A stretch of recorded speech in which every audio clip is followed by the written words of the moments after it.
Oui, j'avais oublié de vous mentionner que pour ceux d'entre vous qui souhaitent approfondir ces questions de l'étude des textiles de vêtements de Di Dumoy ou les découvertes de pourpre qui ont été faites, elles sont déjà publiées dans 2 ouvrages récents que vous voyez sur l'écran.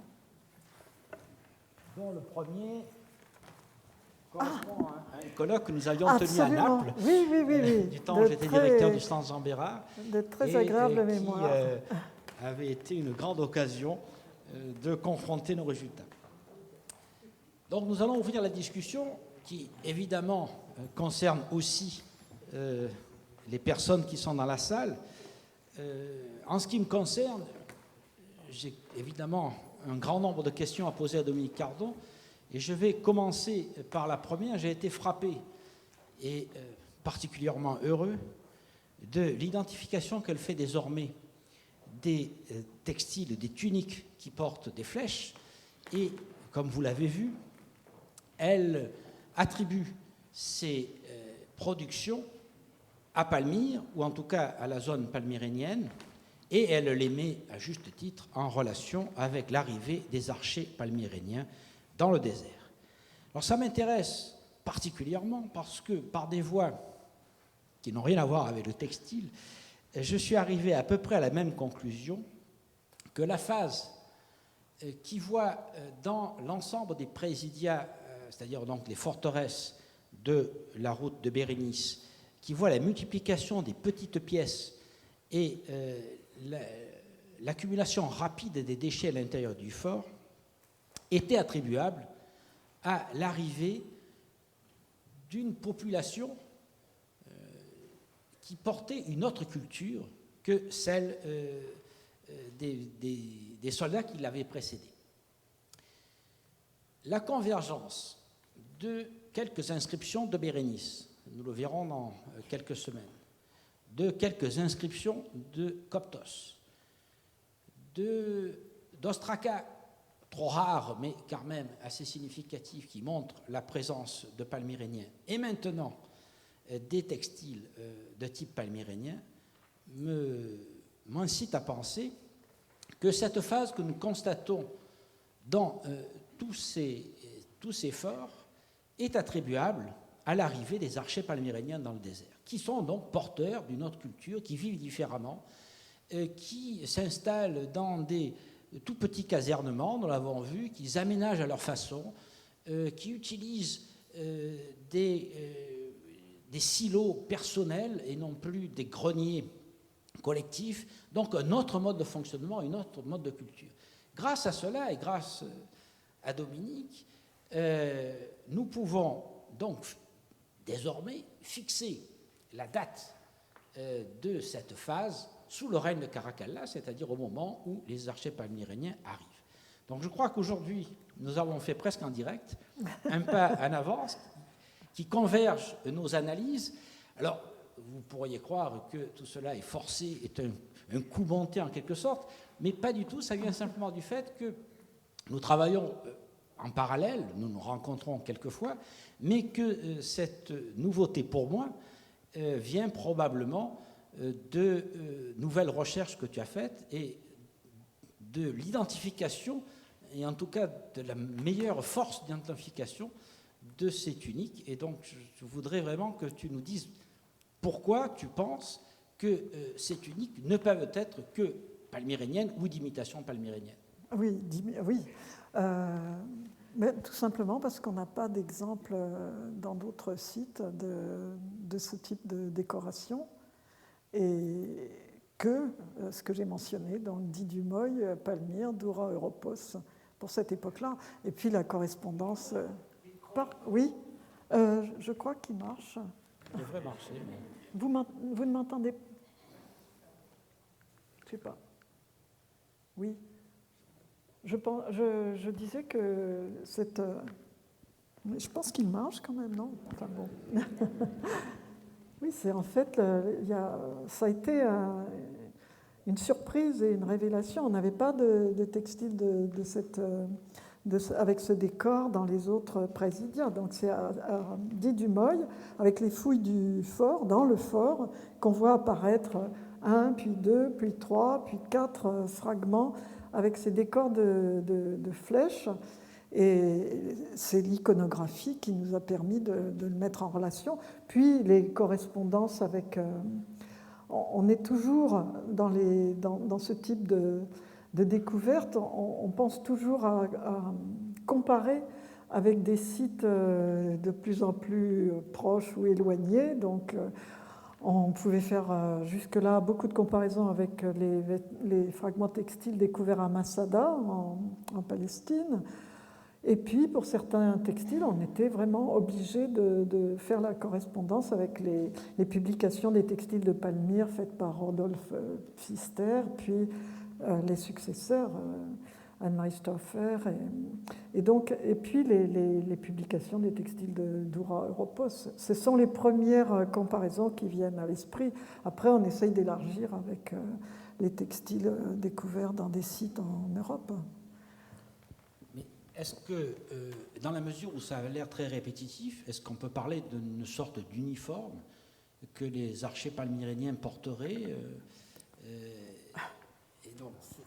C'est difficile parce qu'on manque, disons, au point de vue statistique, c'est un peu léger.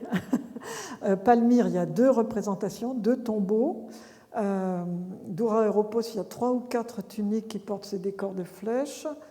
Le tombeau à Palmyre, c'est une scène de banquet où il n'y a que 2 personnes qui portent ce type de vêtements. Les autres sont avec les vêtements palmyréniens bien représentés dans l'iconographie et publiés par Rodolphe Pfister aussi. Donc on a vraiment l'impression que là aussi, il se distingue en tant que militaire par rapport aux autres qui sont des civils. Et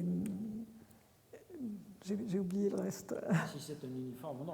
Uniforme, je pense que c'est comme ça qu'ils se reconnaissaient. En fait, bon, c'est un peu... est-ce que c'est trop de penser que, comme ils étaient archers, ils aimaient ce décor de fleurs? On peut dire ça peut-être ainsi, qu'ils étaient sensibles à cet aspect. Elles sont aussi censées imiter la pourpre, puisqu'elles sont toutes dans le même ton de violet, et on a vu quand même qu'il n'y en avait aucune jusqu'ici qui était teinte avec de la vraie pourpre. Donc c'est quelque chose qui est à la portée de soldats normaux, je pense. Merci. J'ai une autre question en ce qui concerne les fibres. Tu nous as parlé des colorants. Je n'ai pas bien saisi quelle était la proportion des diverses fibres, c'est-à-dire du lin par rapport à la laine. Et nous verrons ensuite, est-ce qu'il y a du coton, par exemple, ce qui évidemment serait intéressant. Alors, le coton, il a été trouvé à... Non, ça marche maintenant. Oui, ça va sans dire, comme pour les tisserands qui ne parlent jamais de quel métier à tisser a été utilisé dans les ostracas. On n'a pratiquement pas déjà de lin. Alors, on s'est posé la question, quand on a des fragments en lin, c'est du lin très dégradé, presque polymérisé, qui est brun, cassant, très reconnaissable à sa couleur brune, complètement abîmé. On a fini par proposer l'hypothèse très vraisemblable que le lin était réutilisé systématiquement, lui aussi, mais d'une autre manière, c'est-à-dire sous forme de bandelettes qui étaient utilisées pour la préparation des momies. Et donc tout ce qui était lin, tout ce qui était chiffon de lin n'était pas abandonné dans les dépotoirs. Il représentait certainement une autre forme de recyclage que les kentrones, avec une autre branche de chiffonnier, disons. Et donc tout ce que je vous ai présenté ici, c'est de la laine, en fait. Et le coton qui a été découvert, publié par John Peter Wilde, notamment pour Bérénice, on ne l'a pas jusqu'ici non plus identifié dans les textiles des présidia du désert. Donc il y a quelques éléments que je n'ai pas encore analysés sous le microscope. qu'on a mis de côté parce que c'était une laine un peu bizarre, enfin, qu'il y avait un toucher un peu différent. Mais en l'occurrence, c'est Taxéron, où il y a cet aspect, l'importance du gypse dans le dépotoir, qui a tendance à dégrader la laine. Donc, pour l'instant, je ne sais pas si c'est de la laine ou éventuellement du coton, mais ça concerne 2 ou 3 fragments, pas plus. Mais 99% des textiles sont certainement de la laine. La question qui se posait sous la binoculaire, c'était celle de laine qui paraissait tellement brillante et dont les fibres étaient tellement lissées, on dirait, que je m'étais posé la question d'éventuellement de la présence de soie. Et Christophe Bouïra, qui a fait des analyses par microscope à balayage électronique, a pu montrer qu'il s'agissait peut-être d'utilisation de ce qu'on appelait la laine des oves pellités, c'est-à-dire ces moutons déjà à laine fine et qu'on enveloppait dans une peau de cuir pendant une grande partie de leur vie. Et donc la laine était un peu, en quelque sorte, dégradée par la transpiration du mouton. Il y avait une espèce d'attaque enzymatique ou bactérienne de la laine qui détruisait les écailles extérieures. Et ça donne une laine qui est particulièrement fine et soyeuse, avec un brillant exceptionnel. C'était le cas dans le textile que vous avez vu à carreaux, celui que je mettais en parallèle avec cette représentation de Moïse dans les fresques de Doura Europos. C'était le cas aussi pour certains textiles bleu marine, ces capes bleu marine en sergé ou en damassé, à côte ou à carreaux. De ce que tu viens de dire, je tire 2 enseignements. L'un est extrêmement négatif. Cela veut dire que si le lin a disparu, on ne pourra pas du tout se fonder sur d'éventuelles proportions pour déterminer s'il y avait plus d'utilisation de laine que de lin dans la vie courante, puisque d'une part on le récupère plus apparemment, et d'autre part il se conserve très mal. Bon, ça c'est, donc on ne pourra jamais utiliser les proportions des divers types de fibres. J'ai renoncé assez vite à l'espoir de faire des proportions. Dans la première publication des sites de Maximianum, et en particulier de Crocodilo, surtout Crocodilo, dont le dépotoir était beaucoup plus restreint, j'ai pu, en une mission, étudier tous les textiles découverts pendant une année, en 1996, et proposer des proportions dans la publication, ce qui ne tenait pas compte déjà du lin, puisqu'il n'y en avait pas non plus.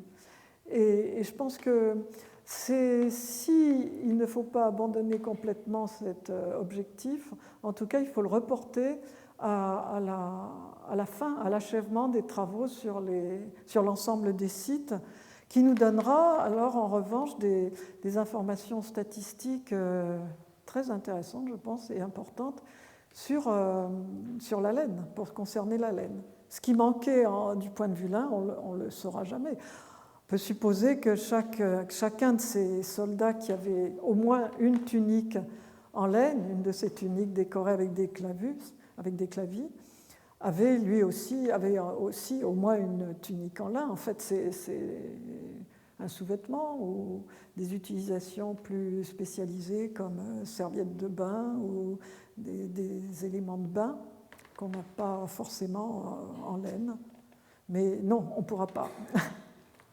Alors, l'autre enseignement que j'en tire, et qui évidemment me conforte dans d'autres analyses, c'est que, si je comprends bien, on n'a ni soie ni coton, et donc on a un tableau très différent sur l'effort de ce qu'on peut avoir dans les 2 ports qui ont été fouillés, c'est-à-dire Myos-Hormos et Bérénice. Alors je voudrais que tu nous en dises un peu plus sur la comparaison qu'on peut faire entre les 2 lots, qui sont statistiquement représentatifs désormais, et je voudrais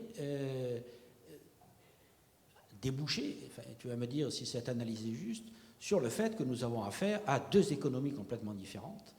L'économie de l'approvisionnement d'efforts, qui vient principalement de l'intérieur de l'Égypte et qui n'a que peu à faire avec le grand commerce oriental, et l'économie des ports qui, lui, est directement branchée sur le commerce oriental avec des orientaux, des Arabes, des Africains et des Indiens qui habitent dans les ports et qui donc doivent utiliser des tissus de coton, par exemple.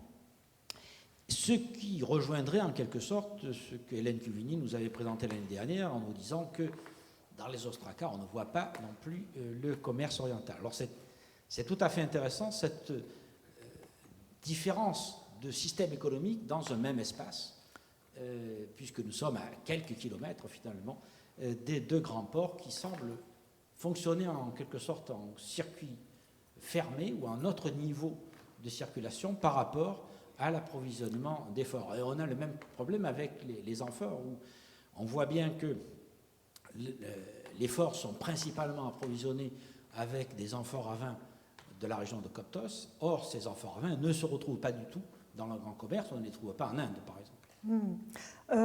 Avec le correctif qu'on retrouve, alors je parle non seulement de Bérénice, mais de Kousser al-Khadim, les tissus qui sont publiés sont en partie, pour ce qui correspond à la production, disons, que je viens de vous présenter, on en retrouve des exemples dans les ports, y compris les textiles que je vous ai présentés comme étant typiques de l'Europe et des soldats d'origine européenne. On en retrouve, il y a des types, j'en ai présenté qu'un ici, mais on retrouve des sergés à carreaux, enfin, qui sont présents à la fois dans les présidiats et dans les ports. Donc on a des gens dans les ports qui s'habillent comme dans les présidiats. Mais l'inverse n'est pas vrai. On n'a pas dans les présidiats de gens qui s'habillent comme dans les ports.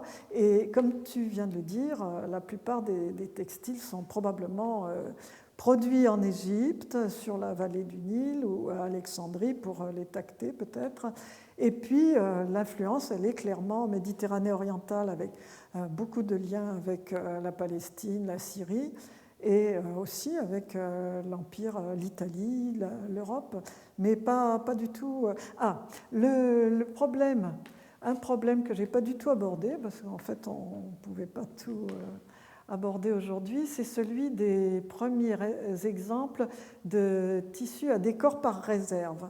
Et c'est très intéressant parce qu'on ne sait pas dans quelle direction l'influence se produit. On a donc dans presque tous les sites un ou deux, au plus trois textiles qui sont des toiles de laine, donc on est bien dans la civilisation de la laine, qui présentent des décors par réserve, c'est-à-dire où on a...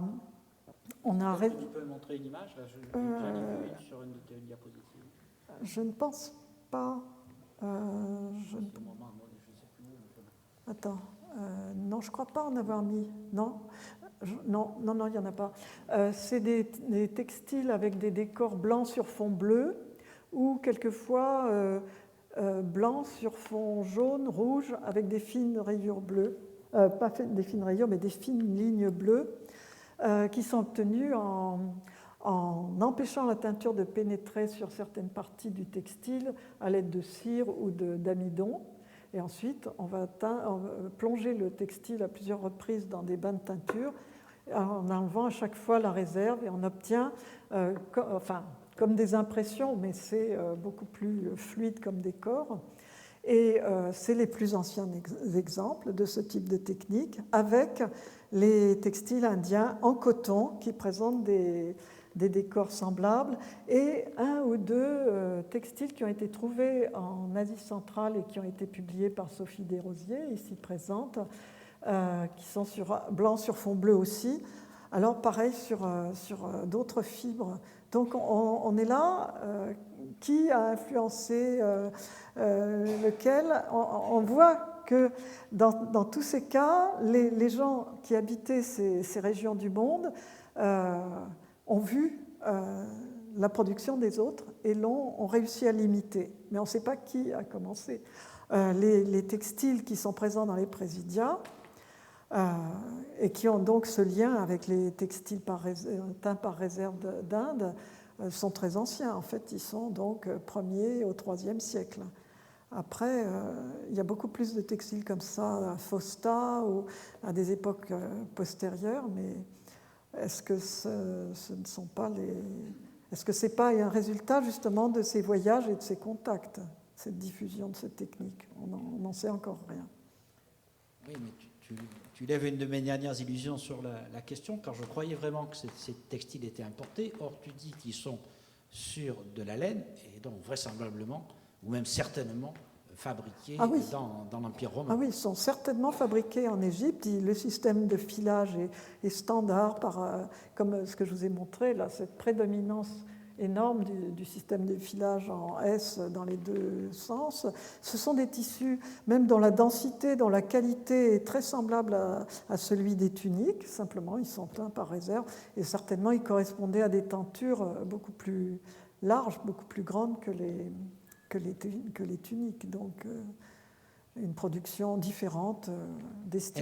Est-ce qu'à l'heure actuelle, on a, disons en Orient, en Inde par exemple, des textiles qui soient aussi anciens que cela? C'est-à-dire, est-ce que on peut penser que la technique en fait aurait été inventée dans la Méditerranée Oui, c'est une question que je me pose beaucoup, notamment à propos des teintures, de certains produits tinctoriaux.